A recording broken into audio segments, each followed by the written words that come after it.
Avez-vous des difficultés pour la déclaration des particuliers? Alors, dans cette vidéo, je vais vous montrer comment vous allez vous-même faire vos propres déclarations annuelles des particuliers. Je suis Ingrid Opogap, j'espère que vous vous portez bien. Moi, ça va. Et merci de vous abonner à cette chaîne. Partagez cette vidéo pour aider tout votre entourage à faire leur propre déclaration des particuliers. Allons-y. Avant toute chose, je vais ouvrir mon navigateur. Sur la barre de recherche, je vais taper Fiscalis. Vous tapez Fiscalis et vous validez. Vous allez patienter quelques secondes pour que notre navigateur fasse la recherche à notre place. Et nous allons cliquer sur la première recherche, Fiscalis et Harmonie. Que ce soit Fiscalis qui s'affiche, vous allez cliquer dessus. Que ce soit Harmonie, que ce soit les deux, comme j'ai fait tout de suite, vous allez afficher. Très bien, j'espère que tout le monde connaît déjà cette interface. Quand cette interface s'affiche, c'est là où tout commence sur les déclarations, sur n'importe quel type de déclaration dans le site des impôts, de la Direction générale des impôts. Alors, vous verrez là, comme on a écrit login, votre login c'est toujours votre NIE, d'accord? C'est toujours votre NIE. Et votre mot de passe, vous devez l'avoir, vous devez mettre votre mot de passe ici. Alors la personne qui ne connaît pas son mot de passe ou son login, bien vouloir me signaler en commentaire pour que je puisse vous dire comment vous allez faire pour chercher votre mot de passe ou alors comment vous devez faire pour initialiser votre mot de passe. Alors je vais mettre un login ici. Je vais mettre un login déjà existant. Je vais mettre le mot de passe. Et je vais cliquer sur connexion. Vous allez patienter que ça ouvre notre plateforme. Alors très bien, une fois cette page ouverte, c'est là où nous allons commencer à faire notre propre déclaration. D'accord, nous allons commencer à faire notre propre déclaration. Alors nous allons sur DSF. Je sais ce que tout le monde va dire. Pourquoi la DSF? La DSF, ça concerne les entreprises. Non, même les personnes physiques, tout ce que vous faites comme déclaration annuelle des personnes physiques, ça s'appelle, c'est également logé dans la rubrique DSF que vous voyez là, d'accord? Vous allez cliquer sur cette rubrique DSF et vous allez patienter que ça vous présente les différents onglets qu'il y a dans cette DSF. Très bien. Voilà, nous sommes dans la rubrique DSF. Vous voyez là, on a année précédente et là, on a 2025. Nous allons d'abord cliquer sur 2025 et venir là. Vous voyez, il y a nouvelle déclaration. Nous ne prenons pas nouvelle déclaration. Nous allons prendre DEC particulier. Donc, déclaration des particuliers. Donc, nous allons cliquer dessus. Et là, ça va ouvrir cette page. Vous verrez là que date d'échéance est le 30 juin. Ne vous dérangez pas. Vous n'êtes pas en retard.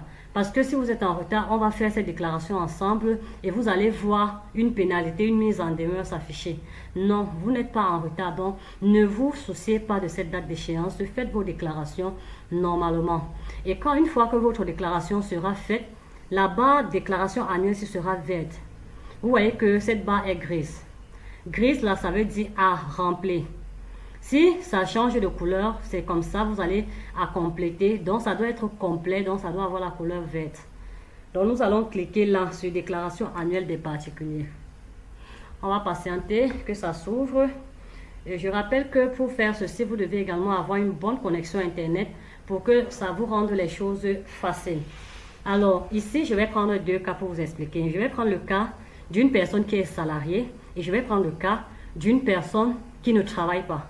On est tous d'accord que tout le monde doit faire la déclaration, que tu sois étudiant, que tu sois salarié, que tu sois pas, n'importe qui doit faire sa déclaration. Alors, je vais venir ici. Je vais ouvrir cette barre. Vous voyez là, il y a traitement de salaire, revenu des capitaux mobiliers. On va glisser, descendre. Il y en a tout type. Autres renseignements, loyer payé, autres. Donc là, je vais choisir la première rubrique qui est traitement de salaire, pension et rente viagère. Je vais cliquer là-dessus. Ça va ouvrir le formulaire. Là, je dis bien, si vous êtes employé, vous devez venir ici, base nette annuelle. Votre ressources humaines doit vous fournir le livre de paye annuel. Sur votre livre de paye annuel, vous devez voir votre salaire brut annuel et votre IRPP annuel. comprenez bien, n'allez pas confondre l'IRPP avec les autres, comme on a dit, retenues opérées. Ne mettez pas les crédits fonciers, les taxes de développement local et autres, non. Ici, il s'agit uniquement de votre IRPP. Donc, vous devez mettre ici le montant brut annuel et ici, vous devez mettre votre IRPP annuel. Alors là, je vais laisser, je ne vais rien mettre. Je vais laisser pour dire que je suis une personne qui ne travaille pas, qui n'a pas de fonction, qui n'a pas de travail, d'accord? Mais si vous avez un travail, vous devez renseigner comme je l'ai déjà dit. Et là, quand je finis de renseigner, je vais descendre là. Je vais mettre ici le 5 juillet 2025. Et je vais mettre à Douala. Si vous êtes à Bafoussam, vous mettez à Bafoussam, à Yaoundé, ou partout où vous voulez, où vous serez, vous mettez que vous avez fait votre déclaration là-bas. Mais ce n'est pas quelque chose, ce n'est pas un champ obligatoire, d'accord?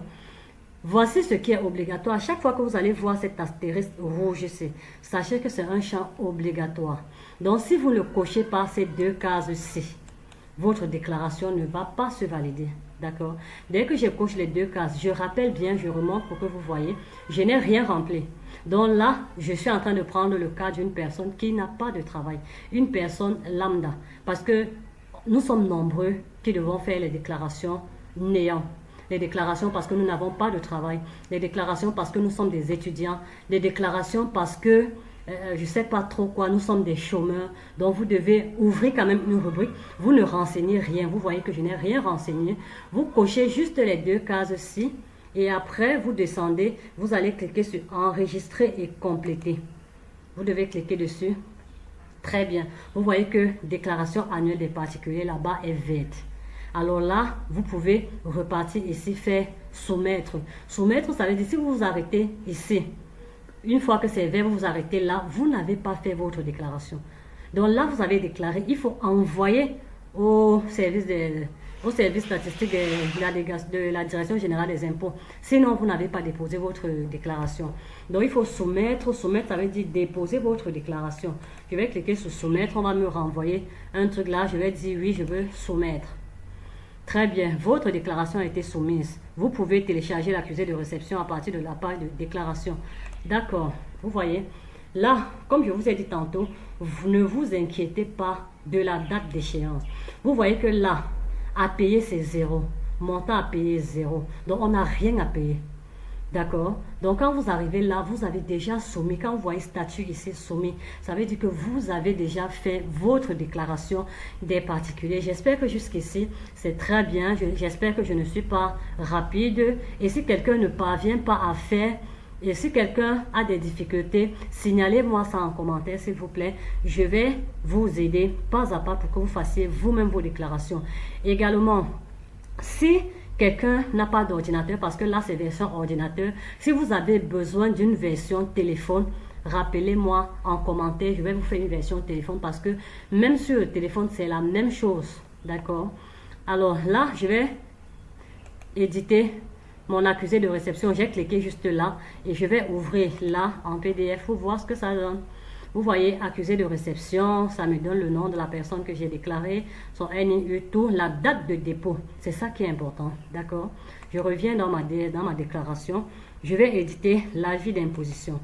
Alors là, si c'est une personne qui m'a demandé de faire sa déclaration, je vais éditer ces deux choses en PDF et lui envoyer pour montrer que voilà, vous n'avez rien à payer au service général des impôts. J'espère que cette vidéo va aider plus d'une personne parmi vous. S'il vous plaît, partagez cette vidéo pour sensibiliser les gens, pour aider les gens à ne pas se faire arnaquer, à ne pas payer de l'argent pour qu'on fasse leur déclaration. Pourtant, en 2 clics, ils ont fait cette déclaration. Alors, merci beaucoup d'être resté jusqu'à la fin de cette vidéo. Je reste disponible si vous avez des soucis. J'attends vos remarques en commentaire. Merci, à très bientôt.